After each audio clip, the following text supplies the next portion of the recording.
चलिए आज स्टार्ट करते हैं हम सब वेक्टर। ठीक है, तो जैसा कि हमने यूनिट मेजरमेंट के बारे में थोड़ा पढ़ ही लिया था अच्छे तरीके से, यूनिट मेजर पढ़ लिया, एरर पढ़ लिया, ये सारी चीज़ें हो गई। ठीक है, तो आज हमसे स्टार्ट करने वाले हैं वेक्टर। तो सबसे पहले चलते हैं वेक्टर की तरफ। ठीक है, वेक्टर वेक्टर जानने से पहले हम थोड़ा समझते हैं क्वांटिटीज। क्या जानते हैं भाई? क्वांटिटीज। First quantity. क्वांटिटीज कितने टाइप्स की होती है बच्चा? 3 टाइप्स की होती है। पहला होता है हमारा वेक्टर, दूसरा होता है हमारा स्केलर, तीसरा होता है हमारा टेंसर। ठीक है, और हमारी चर्चा चलने वाली है केवल और केवल वेक्टर पर। पूरा चैप्टर हमारा वेक्टर पर ही है। ठीक है, तो समझते हैं वेक्टर क्वांटिटी क्या होती है। समझते हैं भाई, विच क्वांटिटी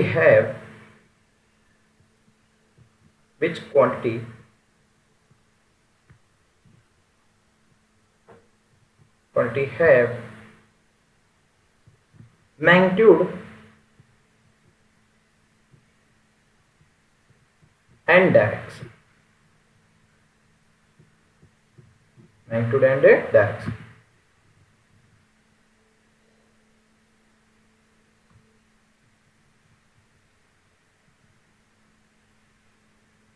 ठीक है, और स्केलर क्वांटिटी क्या होती है? विच quantity have only on magnitude. इसमें कोई डायरेक्शन नहीं, डायरेक्शन नहीं।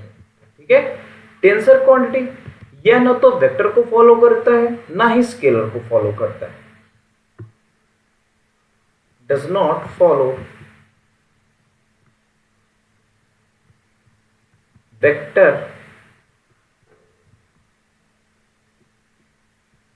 And scalar law. Vector law and scalar law.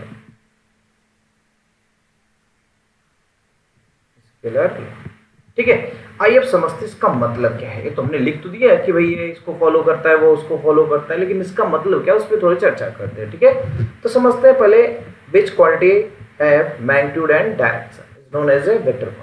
पहले समझते हैं मैग्नीट्यूड क्या है, डायरेक्शन क्या है। ठीक है, चलो, तो सबसे पहले चर्चा हमारी चल रही है वेक्टर पर। जैसे वह क्वांटिटी जो डायरेक्शन पर भी डिपेंड करता है और मैग्नीट्यूड पर भी डिपेंड करता है, वह क्या कहलाएगा? वेक्टर क्वांटिटी कहलाएगा। जैसे आइए समझते हैं, जैसे हम बात करें डिस्प्लेसमेंट।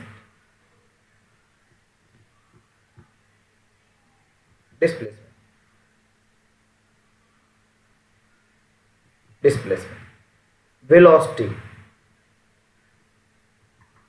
एक्सेलरेशन, फोर्स, मोमेंटम,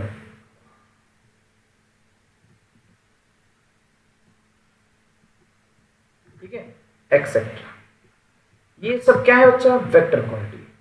जैसे समझते हैं कि फोर्स कैसे वेक्टर है, एक्सेलरेशन कैसे वेक्टर है, वेलोसिटी कैसे वेक्टर है, डिस्प्लेसमेंट कैसे वेक्टर है। क्योंकि मैंने बोला वेक्टर क्वांटिटी वह होगी जिसमें मैग्नीट्यूड होगा और क्या होगा? डायरेक्शन होगा। ठीक है, तो चलते हैं पहले समझते हैं कि फोर्स के बारे में। ठीक है, क्योंकि हमारे में ज़्यादातर कह रहे हैं फोर्स बहुत आसानी से मिल जाता है, इसलिए हम थोड़ा फोर्स भी चर्चा करते हैं। एग्जाम्पल समझते हैं, फोर्स वेक्टर क्वांटिटी है, मैं तो बोल दिया, लेकिन कैसे पता कि भाई वेक्टर है? क्योंकि भाई इसमें आपको बोल देता है कि इसमें डायरेक्शन होता है और क्या होता है? अच्छा, मैग्नीट्यूड होता है। जैसे समझते हो थोड़ा सा एग्जाम्पल के थ्रू।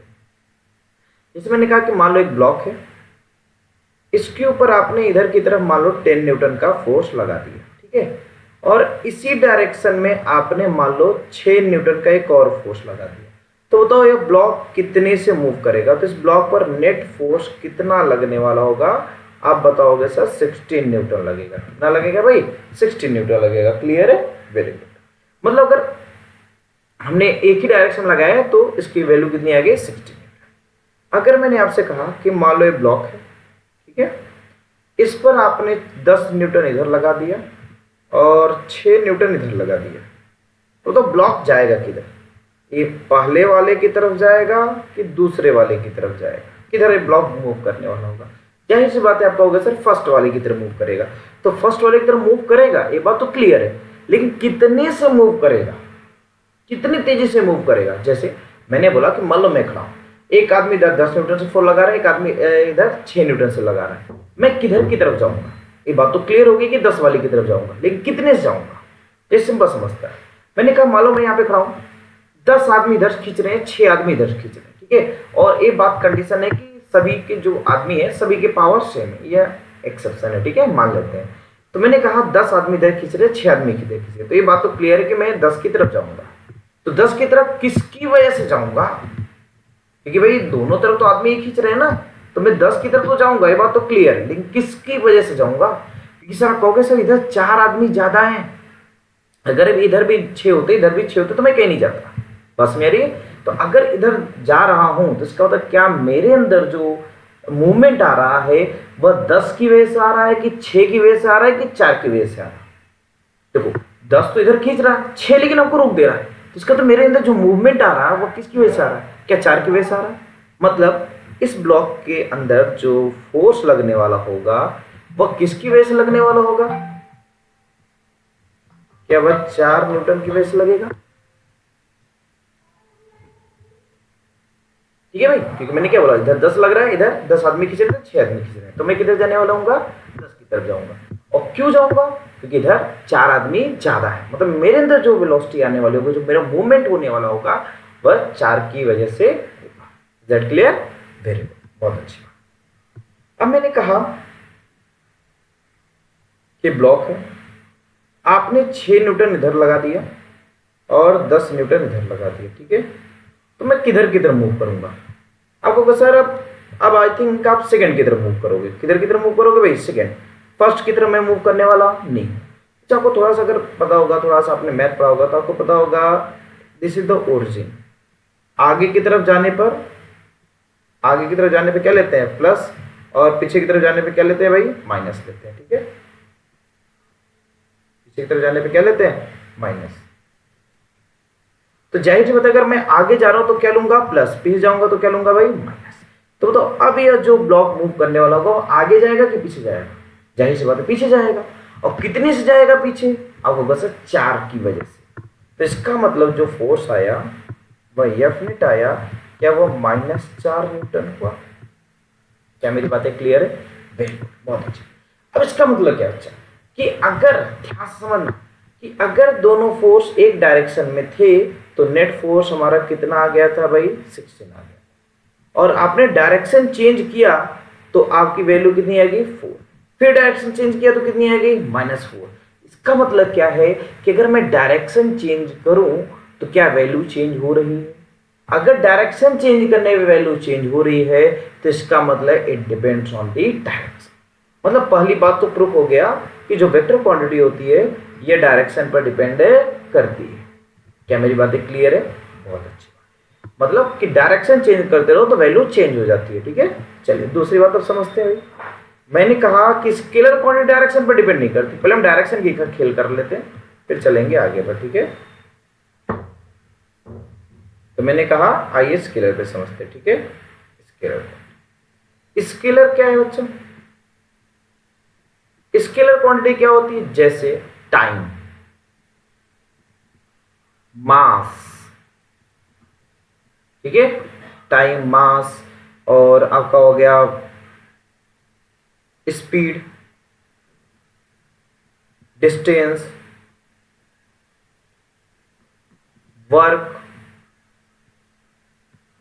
ठीक है। टाइम, मास, स्पीड, डिस्टेंस, वर्क, और आप क्या हो सकते हैं? एक्सेट्रा, बहुत सारे हो सकते हैं, ठीक है। ये क्या हो गया? Scalar quantity. आइए समझते हैं कि ये डायरेक्शन पर डिपेंड करता है कि नहीं करता। जैसे मान लो मैं मास को पकड़ता हूं। मास कैसे क्वांटिटी बच्चा? स्केलर। ये डायरेक्शन पर डिपेंड है? नहीं करता। आइए देखते हैं कैसे डायरेक्शन पर डिपेंड करता है कि नहीं करता है। जैसे मान लो मैंने कहा एक वेटिंग मशीन है, ठीक है, इस पर एक आदमी खड़ा है, इस पर एक आदमी खड़ा, ठीक। इस आदमी का वेट मान लेता हूं कि ये 25 kg का है। कितने kg का है बच्चा? 25 kg, ठीक है। ये आदमी कितने kg का है? 25 kg। Very good. तो इस वेटिंग मशीन पे जो इसका वेट होगा वो कितना बताएगा? वेटिंग मशीन पर इसका वेट कितना बताएगा? क्या 25 बताएगा कि नहीं बताएगा? कितना बताएगा बच्चा? 25। क्लियर है? हाँ, वो अलग बात है, वेटिंग मशीन हमारा वेट मेजर करता है, W बराबर mg, बट अभी उतना हम सोचने का प्रयास नहीं करते। ठीक है, 25 है तो 25 बताएगा, भाई ज़्यादा एक्स्ट्रा यहाँ पर सोचना नहीं है, वो बाद में समझेंगे कि mg आएगा, वो अलग बात है। ठीक है, अब जैसे मैंने कहा यह आदमी है, ठीक है, अब यही आदमी है, अब इसी के हाथ में मैंने 5 kg का एक ब्लॉक दे दिया। कितने kg दे दिया बच्चा? 5 kg। और आदमी का वेट कितना है? 25 kg। अब बताओ यह वेटिंग मशीन कितना बताने वाला होगा हमारा वेट? क्या यह 30 kg बताएगा? क्या बताएगा भाई? 30 बताएगा। क्या बातें क्लियर है? बहुत अच्छी। अब ये बताओ अच्छा, इसी आदमी के लेफ्ट हैंड में ये बॉल दे दूं, 25 kg का यह है और यह 5 kg का बॉल है। ठीक है, अब बताओ वेटिंग मशीन पे कितना वेट बताएगा? क्या वेटिंग मशीन पर अभी भी 30 ही बताएगा? अगर यही ब्लॉक मैं इस आदमी के सर पर दे दूं तो अब कितना बताएगा? क्या अभी भी 30 ही बताएगा कि नहीं बताएगा? एक बात बताओ बच्चा, इस आदमी ने, जैसे कि आपको पता है, यह ईस्ट या वेस्ट या नॉर्थ या साउथ, आपको पता है जब आदमी को ईस्ट डायरेक्शन में दिया गया तो वेट कितना बता रहा था? क्या 30 बता रहा था? आपने जब वेस्ट में दिया तब पर भी वेट कितना बता रहा था? 30 ही बता रहा था। जब नॉर्थ में दिया तो भी कितना बता रहा? क्या 30 ही बता रहा? चाहे ईस्ट दो, चाहे वेस्ट दो, चाहे नॉर्थ दो, चाहे साउथ दो, क्या वैल्यू इसकी कभी चेंज हो रही है? अगर वैल्यू चेंज नहीं हो रही है तो इसका मतलब क्या बच्चा? It does not depend on the direction. क्या मेरी बातें क्लियर है? मतलब ये डायरेक्शन पे डिपेंड करने वाला नहीं। बहुत अच्छी। अब जैसे मैंने कहा कि ठीक है सर, ये बात तो क्लियर हो गई कि डायरेक्शन पर डिपेंड नहीं करता, लेकिन आपने बोला है कि डिपेंड्स ऑन द मैग्नीट्यूड। बिल्कुल बोला है भाई, आइए देखते हैं उसको। जैसे अब मैं आता हूं वापस फोर्स में आता हूं। फोर्स कैसी क्वांटिटी है? मैंने कहा यह वेक्टर क्वांटिटी है। इस पे किस किस पर डिपेंड करने वाला होगा? अच्छा, फोर्स हमारा डिपेंड करता है मैग्नीट्यूड, डायरेक्शन पर, और एक मैग्नीट्यूड पर डिपेंड करता है। हमने डायरेक्शन को तो प्रूफ कर दिया, ठीक है। अब बात करते हैं मैग्नीट्यूड की। किसकी बात करते हैं बच्चा? मैग्नीट्यूड की। जैसे मैग्नीट्यूड का मतलब कुछ बहुत बड़ी चीज नहीं, मैग्नीट्यूड का मतलब उसकी वैल्यू क्या है, उसकी क्या है बच्चा? वैल्यू क्या है। जैसे मैंने 10 न्यूटन का फोर्स लगाया, this is the magnitude.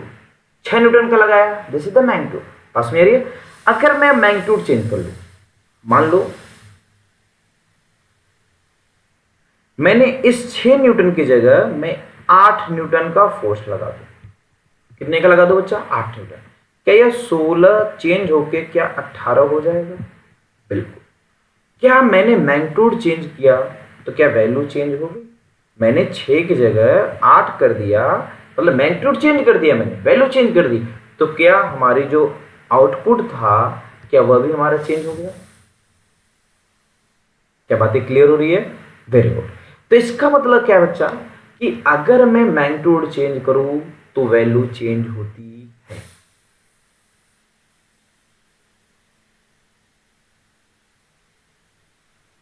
Magnitude change करो तो वैल्यू चेंज होती है, क्लियर है। और दूसरी बात, डायरेक्शन चेंज करो तो भी वैल्यू चेंज होती है।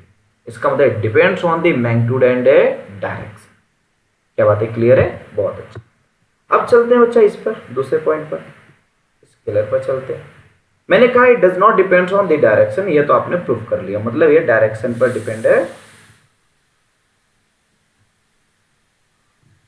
नहीं करता, ठीक है। लेकिन किस पर डिपेंड करता है? यह मैग्नीट्यूड पर डिपेंड करता है। किस पर डिपेंड करता है बच्चा? मैग्नीट्यूड पर। देखते हैं कैसे। It depends on the magnitude. जैसे मैंने कहा यह आदमी 25 केजी का है, इसके हाथ में अगर मैं 5 की जगह 10 केजी रख दूं, कितने का रख दूं भाई? 10 केजी।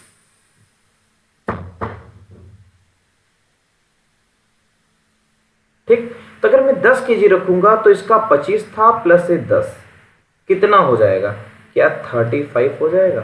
35 केजी आएगा। मतलब क्या मैंने मैग्नीट्यूड चेंज किया तो क्या हमारा आउटपुट भी चेंज आया कि नहीं? अगर आउटपुट चेंज आया तो इसका मतलब क्या है? इसका मतलब यह है it depends on the magnitude. It depends on the magnitude. Clear है मेरी बातें? बहुत अच्छी। मतलब स्केलर क्वांटिटी जो होती है यह केवल और केवल किस पर डिपेंड करती है बच्चा, मैग्नीट्यूड पर डिपेंड करती है, डायरेक्शन पर डिपेंड नहीं करती है, डायरेक्शन पर डिपेंड नहीं करने वाली है। क्लियर है, बहुत अच्छा। आइए ध्यान से समझते हैं। तीसरा वर्ड हमने बोला टेंसर क्वांटिटी। क्या बोला बच्चा, टेंसर क्वांटिटी। ठीक है, टेंसर। तो टेंसर की चर्चा तो अभी हम बहुत ज्यादा नहीं करने वाले हैं, चाहिए तो थोड़ा सा मैं कर सकता हूँ चर्चा हल्का टेंसर की, हल्का सा मैं कर रहा हूँ, वरना आगे मैं इसको प्रूफ भी दे दूंगा। ठीक है, कैसे होता है हल्का सा मैं चर्चा करते रहा हूँ, थोड़ी सी समझ सकते तो समझ जाइएगा। मतलब एक बात समझिए बच्चा, स्केलर में अब ध्यान से देखो स्केलर को थोड़ा सा, कि आप इसको किसी भी डायरेक्शन में दो, यह वैल्यू हमेशा ऐड हो रही थी। यह हमेशा क्या हो रही थी भाई, ऐड हो रही थी। अब किसी भी डायरेक्शन में वैल्यू दो, चाहे आप ईस्ट में दो, चाहे वेस्ट में दो, चाहे नॉर्थ में दो, चाहे साउथ में दो, ऑलवेज यह ऐड हो रही थी। मतलब स्केलर क्वांटिटी ऑलवेज ऐड, यह माइनस नहीं है, यह ऑलवेज ऐड हो जाती है। बात क्लियर है। लेकिन वेक्टर में क्या था भाई, आप आगे दे रहे थे, आपने जैसे यहां पर क्या नाम है 10 और 6 को लिया था, इसको ध्यान से देखें आप, 10 और 6 को लिया था, एक ही डायरेक्शन में था, तो हमारा आउटपुट कितना आया था, 16 आया था। लेकिन अगर आपने डायरेक्शन चेंज कर दिया, 6 को इधर कर दिया और 10 को इधर कर दिया, तो हमारी वैल्यू कितनी आ गई, 4। तो 10 वाले को हमने प्लस ले लिया और 6 वाले को हमने क्या ले लिया बच्चा, माइनस ले लिया। बात समझ आ रही है, जिसकी वजह से इसकी वैल्यू कितनी आ गई, 4। वैसे तीसरा वाला देखें कि यहाँ पर 10 इधर हमने ले लिया पीछे की तरफ, 6 को आगे की तरफ ले लिया, तो नेट कितना आ गया बच्चा, -4। क्या यह हमेशा प्लस हो रहा, नहीं, ये डायरेक्शन पर भी डिपेंड, डायरेक्शन पर डिपेंड कर रहा। बात समझ आ रही है। मतलब इसको अगर आपको ऐड और सब्ट्रैक्ट करना है तो आपको डायरेक्शन का भली भांति ज्ञान होना चाहिए। मतलब कि ये किस डायरेक्शन में जा रहा है, यह हमको पूर्ण ज्ञान होना चाहिए। अगर ये हमको आइडिया नहीं होगा कि ये किधर की तरफ जा रहा है, तो फिर हम इसको ऐसे ऐड वैल्यू नहीं बता सकते। पास में आ रही है। बट स्केलर में कोई लेना देना नहीं है, सीधा मुंह उठाए जोड़ दो, सीधा मुंह उठाए क्या करो बच्चा, जोड़ दो, वह हमारी क्या कहलाती है, स्केलर क्वांटिटी कहलाती है। क्लियर है, चलिए समझते हैं नेक्स्ट पॉइंट। मतलब स्केलर क्वांटिटी ऑलवेज ऐड होती है। जैसे टाइम को ही देख लो आप, टाइम को ही देखो जैसे टाइम, ठीक है, टाइम अभी मैंने स्टार्ट किया, मान लो मैं इस डायरेक्शन में गया, 3 सेकेंड तक गया, 12:01 से मैंने स्टार्ट किया, 3 मिनट तक मैं आगे गया। ठीक है, मतलब मैं यहां से 12 से स्टार्ट किया और 12:03 तक वहां पहुंचा, और 3 मिनट जाने में लगा तो 3 मिनट आने में लगेगा, तो वापस अपनी जगह पर आऊंगा तो बताओ कितना हो जाएगा, क्या फिर से 12 हो जाएगा, नहीं ना। वो 12 से 3 हुआ, फिर 3 से क्या होगा, 6 ही तो होगा। ऊपर जाओ तो 6 से 9 हो जाएगा, फिर नीचे आओ तो 9 से क्या हो जाएगा, 12 हो जाएगा, दाएं जाओ 15 हो जाएगा, वापस आओ तो 18 हो जाएगा। मतलब एक बात समझिए कि आप किसी भी डायरेक्शन में जाओ ऑलवेज ऐड हो रहा, या सब्ट्रैक्ट नहीं हो रहा। अगर सब्ट्रैक्ट होता तब ये वेक्टर में चला जाता। क्यों, क्योंकि डिपेंड्स ऑन दी डायरेक्शन हो जाती, और ये डायरेक्शन पे डिपेंड नहीं कर रही। किसी भी डायरेक्शन में जाओ कभी मतलब मेटा ऐड होता है। टेंसर की बातें करते हैं। टेंसर क्वांटिटी क्या होती है, जो न तो वेक्टर लॉ को फॉलो करता है ना ही स्केलर को फॉलो करता है। टेंसर जैसे electric current, electric current, electric current कैसी क्वांटिटी है, यह टेंसर क्वांटिटी है। कैसी क्वांटिटी बच्चा, टेंसर। लेकिन हाँ, अगर ऑप्शन में अगर आपको टेंसर नहीं दिया है, तब आपको इसको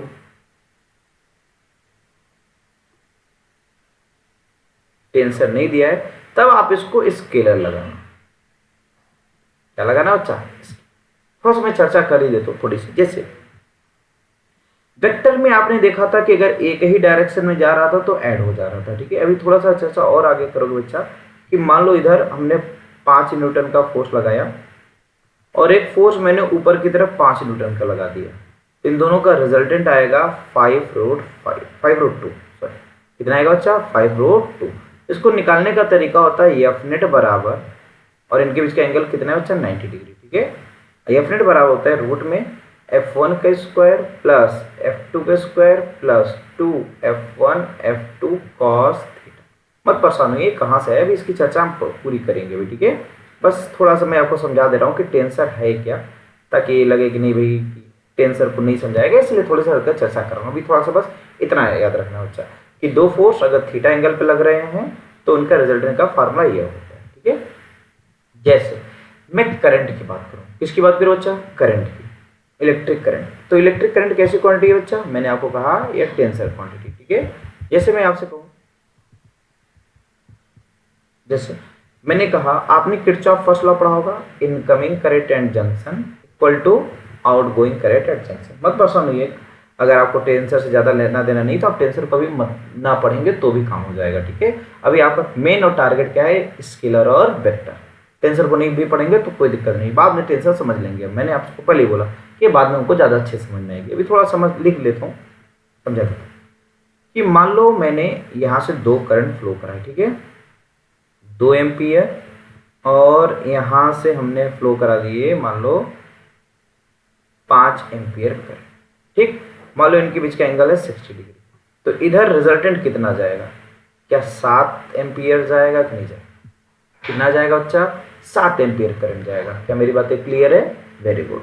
तो देखो अब क्या इस वेक्टर लॉ को फॉलो कर रहा है, क्या इसको फॉलो कर रहा है कि ये रूट में F1 plus F2 F3 dot dot cos theta लगाना पड़ता है, नहीं, सीधा 2 प्लस 5 हो गया, कितना हो गया, 7 हो गया। तो सर इसके अकॉर्डिंग तो ये स्केलर क्वांटिटी हो गया। हाँ मैंने कहा ना कि जब टेंशन ना दिया रहे तो आप स्केलर लगा सकते हो, लेकिन ये स्केलर भी नहीं है। कैसे, थोड़ा समझते हैं, ध्यान सुनिए। मैंने अभी आपको कहा कि स्केलर क्वांटिटी क्या होती है, वर्ड क्या नाम है, हमेशा ऐड होती है, कभी सब्ट्रैक्ट नहीं होती। जैसे मैंने आपसे कहा इधर से करंट आया, मान लो इधर से करंट आया मान लो 10 एम्पियर, ठीक है, और इधर चला गया 3 एम्पियर। तो बताओ अब इधर कितना जाएगा, तो स्केलर के अकॉर्डिंग 10 और 3 13 होनी चाहिए, बट जाएगा कितना, किरचॉफ लॉ के अकॉर्डिंग जाएगा यह 7 एम्पियर। कितना जाएगा बच्चा, 7 एम्पियर। अब देखो क्या यह इन दोनों का ऐड क्या इसके बराबर आ रहा है, नहीं, ये स्केलर को फॉलो नहीं कर रहा है, स्केलर को भी नहीं फॉलो कर रहा, इसलिए कैसी क्वांटिटी है बच्चा, टेंसर क्वांटिटी है। कैसी क्वांटिटी है भाई, टेंसर। क्या मेरी बातें क्लियर है। तो आपने आज अभी पढ़ा क्वांटिटीज कितने टाइप की होती है, 3 टाइप की। कौन कौन सी, वेक्टर, स्केलर और टेंसर। वेक्टर क्वांटिटी क्या होती है, विच क्वांटिटी है मैग्नीट्यूड एंड डायरेक्शन। और स्केलर क्वांटिटी जिसमें केवल और केवल क्या होता है, डायरेक्शन होता है, सॉरी मैग्नीट्यूड होता है, डायरेक्शन नहीं होता। स्केलर में केवल और केवल क्या होता है, मैग्नीट्यूड होता है, डायरेक्शन नहीं होता। टेंसर ना तो यह वेक्टर लॉ को फॉलो करता है ना तो स्केलर को फॉलो करता है, जैसे करंट, इलेक्ट्रिसिटी। क्लियर है मेरी बातें, चलिए वेरी गुड। आज की कहानी एक समाप्त करते हैं, मिलते हैं नेक्स्ट लेक्चर में, तब तक के लिए बेस्ट।